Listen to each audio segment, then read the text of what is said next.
We are, we're in this period where we've passed through a certain threshold, and we're, anytime you've moved towards a threshold, even if it's one that you're not looking forward to, there's an energy of anticipation.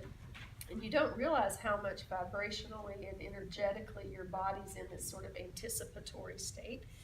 And then you pass through that threshold, and um, and sometimes then the anticipation's gone, and then you've gone through it, but we pass through this threshold, and then it's sort of like, have you ever been to the ocean where you've decided you're ready to get out, and you're walking towards the shore, and you get hit by a wave as you're walking out, and it knocks you down, and then you stand up, and then and there's a really quick repeating wave, and it knocks you down. I think I'm just like stuck in that loop right now. Um, so it's an exhausting time, and the thing is that we live in um, a world under the best of circumstances that is already exhausting to our system. Our bodies and our hearts and minds, and they have a hard time catching up with everything that's coming in, right? And in order to keep up with any little bit of it, we have to tune out a whole lot of it. And we want to be in a place where we can start to realize that we're going to have to take really incredible care of ourselves at all level of our beings. And excuse me. And one of the things that is really important to begin to make space for in our lives is silence, quiet.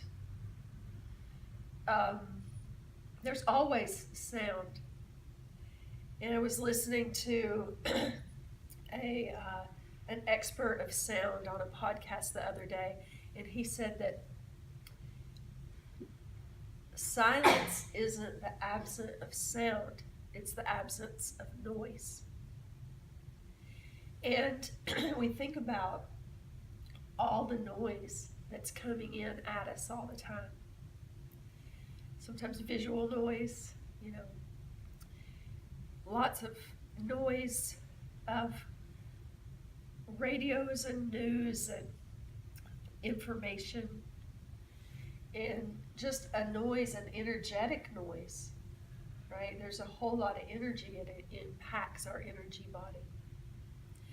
And so one day we wake up and we're really tired or exhausted, or all three of those bodies, all four of those bodies have been, all of a sudden they're like,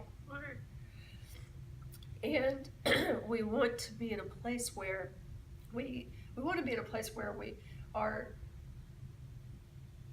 every day doing a little something to address that or prevent that, and every week do something a little bit more, and every month maybe even more, right? So that within the course of a year or a season, you're doing varying levels of taking care of yourself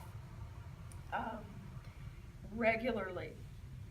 And that really has to be amped up right now. And so you want to, in your yoga practice, sometimes it's even hard to find a yoga class that doesn't have music, that is not paced really fast, right? And so you want to just really be sure that you find the places of sanctuary where you can, where you need them, all right? So that's really important for all of us as we take on the tasks in many ways of becoming the leaders that we're looking for. We have to be in that place of the great nobility that knows that it has to take care of itself first, that we can't serve until we're served in some way. I want to read for you today a beautiful blessing by John O'Donohue called Blessing for One Who is Exhausted. When the rhythm of the heart becomes hectic, time takes on the strain until it breaks.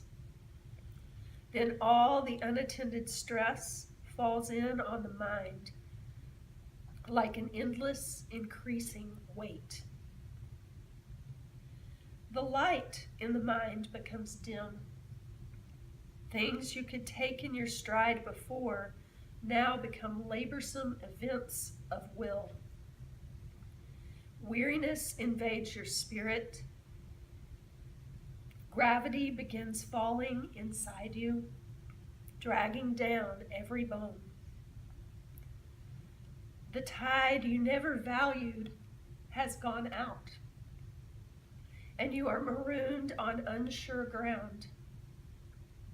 Something, something within you has closed down, and you cannot push yourself back to life.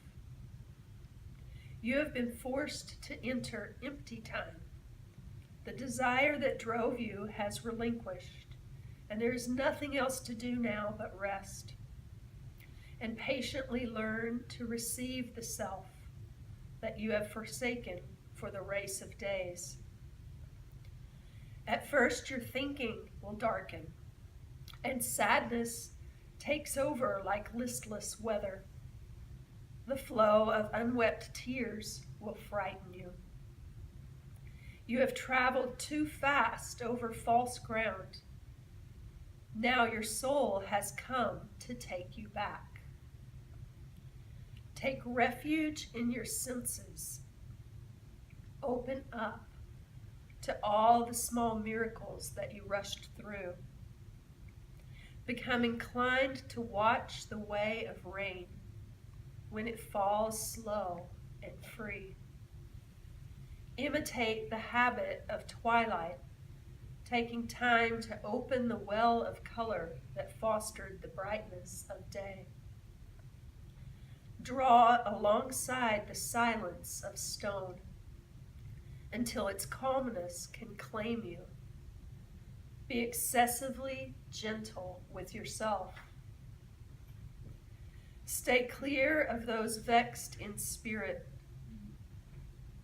Learn to linger around someone of ease who feels they have all the time in the world. Gradually, you will return to yourself, having learned a new respect for your heart and the joy that dwells far within slow time.